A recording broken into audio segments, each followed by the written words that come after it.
ಎಲ್ರಿಗೂ ನಮಸ್ಕಾರ. ಎಲ್ಲ ಹೇಗಿದ್ದೀರಾ? ಐ ಹೋಪ್ ತಾವೆಲ್ಲರೂ ಕೂಡ ತುಂಬ ಚೆನ್ನಾಗಿದ್ದೀರಾ ಅಂತ ಭಾವಿಸ್ತೀನಿ. Welcome back to my channel. ಸುಮಾರು ದಿನದ ವೆಯ್ಟ್ ಮಾಡ್ತಿರೋವಂಥದ್ದು ಏನು ಅಂದರೆ ರೇಖಿದು ಫಸ್ಟ್ ಲೆವೆಲ್ಲು. ಸುಮಾರು ಜನಕ್ಕೆ ನಾನು ರೇಖಿ ಲೆವೆಲ್ 1 ಫ್ರೀ ಕ್ಲಾಸ್ ಮತ್ತು ಫ್ರೀಯಾಗಿ ದೀಕ್ಷೆ ಕೂಡ ಕೊಡ್ತಾ ಇದ್ದೀನಿ. ಸುಮಾರಷ್ಟು ಜನ ಬ್ಯಾಚ್ಗಳೆಲ್ಲ ಜಾಯ್ನ್ ಆಗಿದ್ರು. First batch, second batch, third batch, ಈ 3 ಬ್ಯಾಚ್ಗಳು ಕೂಡ ಕ್ಲಿಯರ್ ಆಗಿದೆ. ಈಗ 4ನೇ ಬ್ಯಾಚ್ನ ಸ್ಟಾರ್ಟ್ ಮಾಡ್ತಿದ್ದೀನಿ. ಅದು ಯಾವಾಗ ಅಂದರೆ ಇದೇ ಸೋಮವಾರ ನಾನು ರೇಖಿ ಲೆವೆಲ್ 1 ಫ್ರೀ ಕ್ಲಾಸು ಮತ್ತು ದೀಕ್ಷೆಯನ್ನು ಕೊಡ್ತಾ ಇದ್ದೀನಿ. ಅದು 3 ದಿನಗಳ ಕಾಲ. ಒಂದು ಸೋಮವಾರ, ಮಂಗಳವಾರ ಮತ್ತು 3ನೇ ದಿನ ಬುಧವಾರ ರೇಖಿ ಲೆವೆಲ್ 1 ಸಂಪೂರ್ಣವಾಗಿ ಅದ್ರ ಬಗ್ಗೆ ವಿವರಣೆ ಎಲ್ಲ ಮುಗಿದು ಅದಾದ ನಂತರ ಜೊತೆಗೆ ದೀಕ್ಷೆ ಕೂಡ ಕೊಡ್ತಾ ಇದ್ದೀನಿ. ತಮ್ಮಲ್ಲಿ ಯಾರ್ಯಾರಿಗೆ ಇಂಟ್ರೆಸ್ಟ್ ಇದೆ ನೀವೆಲ್ಲ ಕೂಡ ಜಾಯ್ನ್ ಆಗ್ಬೋದು. ನನ್ನ ವಾಟ್ಸಪ್ ನಂಬರು ನಾನು ಡಿಸ್ಕ್ರಿಪ್ಷನ್ ಬಾಕ್ಸಲ್ಲಿ ಹಾಕಿರ್ತೀನಿ.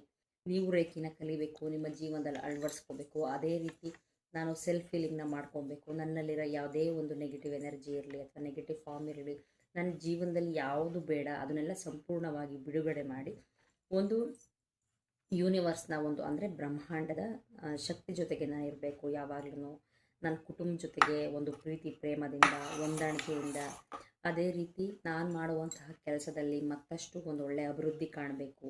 ಈ ಥರ ಯಾರ್ಯಾರು ಬಯಸ್ತೀರಾ ಎಲ್ರಿಗೂ ಒಂದು ಬೆಸ್ಟ್ ಅಂದರೆ ರೇಖಿ ಅಂತಲೇ ಹೇಳ್ಬೋದು. ನೋಡಿ, ಇದು ನೀವು ರೇಖಿಗೆ ಬರೋದ್ರಿಂದ ಏನಾಗುತ್ತೆ ಅಂದರೆ ನಿಮ್ಮ ಜೀವನದಲ್ಲಿ ಸಾಕಷ್ಟು ಏನೇನೋ ತೊಂದರೆಗಳಿತ್ತು ಅಂದರೆ ಅದನ್ನೆಲ್ಲ ನಿವಾರಣೆ ಮಾಡ್ಕೊಬೋದು. ಹೇಳ್ದಂಗೆ ಈಗ ಸುಮಾರು ಜನ ಹೆಣ್ಮಕ್ಳು ಏನು ಪ್ರಾಬ್ಲಮ್ ಕ್ರಿಯೇಟ್ ಮಾಡ್ತಿದ್ದಾರೆ ಅಂದರೆ, ಈಗ ಸುಮಾರು ಜನ ಹೆಣ್ಮಕ್ಳಿಗೆ ಸರ್ವೇ ಸಾಮಾನ್ಯ ಆಗಿದೆ. ನನ್ನ ಮನಸ್ಥಿತಿನೇ ಸರಿಯಿಲ್ಲ, ಒಂದಿನ ಚೆನ್ನಾಗಿರ್ತೀನಿ, ಒಂದಿನ ಚೆನ್ನಾಗಿರಲ್ಲ. ಯಾರಾದರೂ ಬೈದರೆ ಸಾಕು ನನಗೆ ಸಡನ್ನಾಗಳು ಬರುತ್ತೆ, ಏನು ಮಾಡಬೇಕು ಗೊತ್ತಾಗ್ತಾ ಇಲ್ಲ. ಒಂದಿನ ತುಂಬ ಖುಷಿಯಾಗಿರ್ತೀನಿ, ಒಂದಿನ ಖುಷಿಯಾಗಿರೋಕ್ಕಾಗಲ್ಲ. ಅಥವಾ ನನ್ನ ಫ್ಯಾಮಿಲಿನಲ್ಲೇ ನನಗೆ ಹೊಂದಾಣಿಕೆ ಇಲ್ಲ, ನಾನು ಎಷ್ಟೇ ಕೆಲಸ ಮಾಡಿದ್ರು ನಾನು ಬೇರೆ ರೀತಿನಲ್ಲೇ ನೋಡ್ತಾರೆ, ನನ್ನ ಮೇಲೆ ನಾನು ಟೈಮ್ ಕೊಟ್ಕೊಳ್ಳೋಕ್ಕಾಗ್ತಿಲ್ಲ, ಅಥವಾ ನನ್ನೆಲ್ಲ ಟ್ಯಾಲೆಂಟ್ ಇದೆಯೋ ಇಲ್ವೋ ಗೊತ್ತಿಲ್ಲ. ಈ ರೀತಿಯೆಲ್ಲ ಸುಮಾರು ಜನ ಹೆಣ್ಮಕ್ಳು ಸರ್ವೇ ಸಾಮಾನ್ಯ ಆಗುತ್ತೆ. ಇದು ಒಂದೇ ಅಲ್ಲ, ಅನಾರೋಗ್ಯ ಸಮಸ್ಯೆ ಅಂತೂ ಈಗ ಹೇಳೋದೇ ಬೇಡ. ಹೇಳ್ಬೇಕಂದ್ರೆ ಪೀರಿಯಡ್ಸ್ ಪ್ರಾಬ್ಲಮ್ಮು, ಹಾರ್ಮೋನಲ್ ಪ್ರಾಬ್ಲಮ್ಸ್ ಅಂತೆ, ಬ್ಯಾಕ್ ಪೇಯ್ನು, ಸುಮಾರಷ್ಟು ಶಾರೀರಿಕವಾಗಿ ತೊಂದರೆಗಳನ್ನ ಜಾಸ್ತಿ ಹೆಣ್ಮಕ್ಳೇ ಅನುಭವಿಸ್ತಾ ಇರ್ತಾರೆ.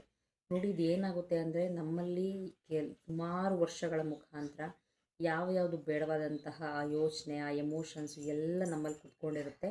ಅದೇನಾಗುತ್ತೆ ಒಳಗಡೆ ಫಾರ್ಮ್ ಆಗಿ ಅದು ಬೇರೆ ರೀತಿಯಲ್ಲಿ ನಮಗೆ ತೊಂದರೆ ಕೊಡುತ್ತೆ. ಏನಾದರೂ ನಿಮಗೆ ಹಣಕಾಸಿನ ತೊಂದರೆ ಕೂಡ ಇರ್ಬೋದು, ಅಥವಾ ಸಂಬಂಧದಲ್ಲೇ ಒಂದಷ್ಟು ಭಿನ್ನಾಭಿಪ್ರಾಯ ಇರ್ಬೋದು. ಇಲ್ಲ ಏನಾದರೂ ಕೆಲಸ ಮಾಡಕ್ಕೆ ಹೋಗೋಣ ಅಂತ ಹೋಗ್ತೀನಿ, ಅದಕ್ಕೆ ಇಂಟ್ರೆಸ್ಟೇ ಬರಲ್ಲ, ಒಂದಿನ ಇರುವಷ್ಟು ಎನರ್ಜಿ ಇನ್ನೊಂದು ದಿನ ಇರಲ್ಲ ಅಂತ ಈ ರೀತಿಯಲ್ಲೂ ಇರ್ಬೋದು. ಇಲ್ಲ ಅನಾರೋಗ್ಯ ಸಮಸ್ಯೆನೇ ಇರ್ಬೋದು, ಹೇಳೋಕ್ಕಾಗಲ್ಲ ಯಾವ ರೀತಿ ಅಂತ. ರೇಖೆಗೆ ಬರೋದ್ರಿಂದ ಏನಾಗುತ್ತೆ ಅಂದರೆ ನಿಮಗೆ ಇಷ್ಟು ದಿನ ನಿಮ್ಮಲ್ಲಿ ಏನು ಕಾಡ್ತಾ ಇತ್ತು ಅದೊಂದು ತೊಂದರೆಗಳು ಯಾವುದೇ ರೀತಿಯಾಗಲಿ, ಮೆಂಟಲಿ, ಫಿಸಿಕಲಿ, ಎಮೋಷ್ನಲಿ ಎಲ್ಲ ರೀತಿಯಲ್ಲೂ ಅಷ್ಟೇ ನಿಮ್ಗೆ ಆ ಒಂದು ಎನರ್ಜಿ ಇಷ್ಟು ದಿನ ಏನು ಕಾಡ್ತಾ ಇತ್ತು ಅದನ್ನೆಲ್ಲ ದೀಕ್ಷೆ ತಗೊಳ್ಳೋದ್ರಿಂದ ಅಥವಾ ರೇಖಿನ ಕಲಿತು ನಿಮ್ಮ ಜೀವನದಲ್ಲಿ ಅಳವಡಿಸ್ಕೊಳ್ಳೋದ್ರಿಂದ ಏನಾಗುತ್ತೆ, ಇಷ್ಟು ದಿನ ಇರುವಂತಹ ಒಂದು ಓಲ್ಡ್ ಪ್ಯಾಟ್ರನ್ ಎಲ್ಲ ರಿಮೂವ್ ಆಗಿ ನಿಮ್ಮ ಜೀವನ ಆದಷ್ಟು ಸಕಾರಾತ್ಮಕತೆಯಿಂದ ಒಂದು ಪಾಸಿಟಿವ್ ಎನರ್ಜಿಯಿಂದ ಮುಂದೆ ತಗೊಳೋದಕ್ಕೆ ರೇಖಿ ಸಹಾಯ ಮಾಡುತ್ತೆ. ನೋಡಿ, ದಿನದಲ್ಲಿ ನೀವು ಎಷ್ಟೇ ಟೈಮ್ ವೇಸ್ಟ್ ಮಾಡ್ಕೊಬೋದು, ನನಗೆ ಟೈಮ್ ಇಲ್ಲ, ಆ ಕೆಲಸ ಈ ಕೆಲಸ ಏನೇನೋ ಅಂತ. ಜಸ್ಟು ನೀವು ನಿಮಗಂತ ಒಂದು 50ರಿಂದ 60 ನಿಮಿಷ ಅಂದರೆ 1 ಅವರ್ ಅಂದ್ಕೊಳ್ಳಿ. 3 ಡೇಸ್ ನೀವು ನಿಮಗಂತ 1 ಅವರ್ ಟೈಮ್ ಕೊಟ್ಕೊಂಡ್ರೆ, ರೇಖಿ ಬಗ್ಗೆ ನಂಗೆ ಏನೇನು ಡೌಟ್ಸ್ ಇತ್ತು, ಏನು ರೇಖಿ ಅಂದರೆ ಇದೇನಾದರೂ ಒಂದು ಜ್ಯೋತಿಷ್ಯ ಶಾಸ್ತ್ರನ ಅಥವಾ ಕೈಯಲ್ಲಿರೋ ರೇಖಿ ನೋಡ್ಕೊಂಡು ಏನಾದರೂ ಹೇಳ್ತಾರೆ ಅಂದರೆ ಆ ಥರ ಅಲ್ವೇ ಅಲ್ಲ. ಇದೊಂದು ಹೀಲಿಂಗ್ ಪ್ರೋಸೆಸ್ಸು. ಎಲ್ಲ ಪ್ರತಿಯೊಂದು ಮನೆಗಳಲ್ಲೂ ಹೆಣ್ಮಕ್ಳು ಕಲಿಬೇಕಾಗಿರುವಂತಹ ಒಂದು ವಿದ್ಯೆ ಅಂತಲೇ ಹೇಳ್ಬೋದು. ಇದು ಯಾರ ಜೀವನದಲ್ಲಿ ಅಳವಡಿಸ್ಕೋತಾರೆ, ನಿಜವಾಗ್ಲೂ ಯಾವ ಹೆಣ್ಮಕ್ಳು ಇಷ್ಟು ದಿನ ಆ ಒಂದು ನೆಗೆಟಿವ್ ಪ್ಯಾಟ್ರನಿಂದ ಇರ್ತಾರೆ, ತಮ್ಮ ಕೈನಲ್ಲಿ ಏನೂ ಆಗಲ್ಲ ಅಂತ ತನ್ನ ಮೇಲೆ ತಮಗೆ ಸೆಲ್ಫ್ ಡೌಟ್ ಇರುತ್ತೆ, ಅಥವಾ ಮನೆಯಲ್ಲಿ ಸಪೋರ್ಟ್ ಇಲ್ಲ ಅಂತ ಯಾರು ಅವರಷ್ಟಕ್ಕೆ ಅವರು ತುಂಬ ಅದೊಂದು ಎಮೋಷ್ನಲಿ ಕನೆಕ್ಟ್ ಆಗಿರ್ತಾರೆ, ಹೆಲ್ತ್ ಇಶ್ಯೂ ಪದೇ ಯಾರಿಗೆ ಇರುತ್ತೋ ಅವರೆಲ್ಲ ರೇಖೆಗೆ ಬರೋದ್ರಿಂದ ಇದೆಲ್ಲ ಸಂಪೂರ್ಣವಾಗಿ ನಿಮ್ಮಲ್ಲಿ ಇಷ್ಟು ದಿನ ಏನಿತ್ತು ನಿಮ್ಮ ದೇಹದಿಂದ, ನಿಮ್ಮ ಜೀವನದಿಂದ ಬಿಡುಗಡೆ ಆಗ್ತಾ ಹೋಗುತ್ತೆ. ಅಷ್ಟು ಚೆನ್ನಾಗಿ ವರ್ಕ್ ಮಾಡುತ್ತೆ ರೇಖಿ. ಹೆಣ್ಮಕ್ಳಿಗೆ ಅಂತಲ್ಲ, ಎಲ್ಲರೂ ಕಲಿಬೋದು. ಇದಕ್ಕೆಲ್ಲ ಏಜ್ ಲಿಮಿಟ್ಸ್ ಅನ್ನೋದೇನಿಲ್ಲ. 18 ವರ್ಷ ಮೇಲ್ಪಟ್ಟವರು ಯಾರು ಬೇಕಾದರೂ ರೇಖಿನ ಕಲಿಬೋದು. ಬನ್ನಿ ಒಂದ್ಸಲಿ, ಅಟ್ಲೀಸ್ಟು ಫ್ರೀ ಕ್ಲಾಸ್ ಹೇಳ್ತೀವಿ ಅಂದರೆ ಇದೆಲ್ಲ ಫ್ರೀ, ಇದರಿಂದ ನಮಗೇನು ಬೆನಿಫಿಟ್ ಇದೆಯೋ ಇಲ್ವೋ ಅಂತಲ್ಲ. ನೋಡಿ, ನಿಮಗೆ ಫ್ರೀ ಅಂದ ಮಾತ್ರಕ್ಕೆ ನಿಮಗೆ ಏನು ಹೇಳ್ಕೊಡ್ದಲೆ ಅಂತೂ ಕಳಿಸಲ್ಲ. ರೇಖಿ ಅಂದ್ರೇನು, ಎಲ್ಲಿ ಸೃಷ್ಟಿ ಆಯಿತು, ಇದರ ಅರ್ಥ ಏನು, ವಿದ್ಯೆನ ನಮ್ಮ ಜೀವನದಲ್ಲಿ ಅಳವಡಿಸ್ಕೊಳ್ಳೋದ್ರಿಂದ ನಮ್ಮ ಜೀವನ ಹೇಗೆ ಬದಲಾಗುತ್ತೆ. ಅದ್ರ ಜೊತೆಗೆ ನಾನು ಲೆವೆಲ್ 1ನಲ್ಲಿ ನಿಮಗೆ ಸೆಲ್ಫ್ ಫೀಲಿಂಗ್ ಕೂಡ ಹೇಳ್ಕೊಡ್ತೀನಿ. ಯಾವ ಥರ ನಿಮ್ಮನ್ನು ನೀವು ಸೆಲ್ಫ್ ಫೀಲ್ ಮಾಡ್ಕೊಬೋದು, ಒಂದು ಹಂತದಲ್ಲಿ ನಿಮ್ಮ ಚಕ್ರಗಳನ್ನ ಯಾವ ರೀತಿ ಬ್ಯಾಲೆನ್ಸ್ಡ್ ಆಗಿ ಇಟ್ಕೊಬೋದು. ಇದ್ರ ಜೊತೆಗೆ ನಿಮಗೆ ದೀಕ್ಷೆ ಕೂಡ ಕೊಡ್ತೀನಿ. ಸೊ ದೀಕ್ಷೆ ಕೂಡ ಕೊಡ್ತೀವಿ. ದೀಕ್ಷೆ ತಗೊಳ್ಳೋದ್ರಿಂದ ಏನಾಗುತ್ತೆ, ನಿಮ್ಮಲ್ಲಿ ಆ ಒಂದು ನೆಗೆಟಿವಿಟಿ ಎನರ್ಜಿ ಎಲ್ಲ ದೂರವಾಗಿ ಒಂದು ಫ್ರೆಶ್ ಎನರ್ಜಿ, ಪಾಸಿಟಿವ್ ಎನರ್ಜಿ ಬರೋದಕ್ಕೆ ದೀಕ್ಷೆ ಅವಕಾಶ ಮಾಡಿಕೊಡುತ್ತೆ.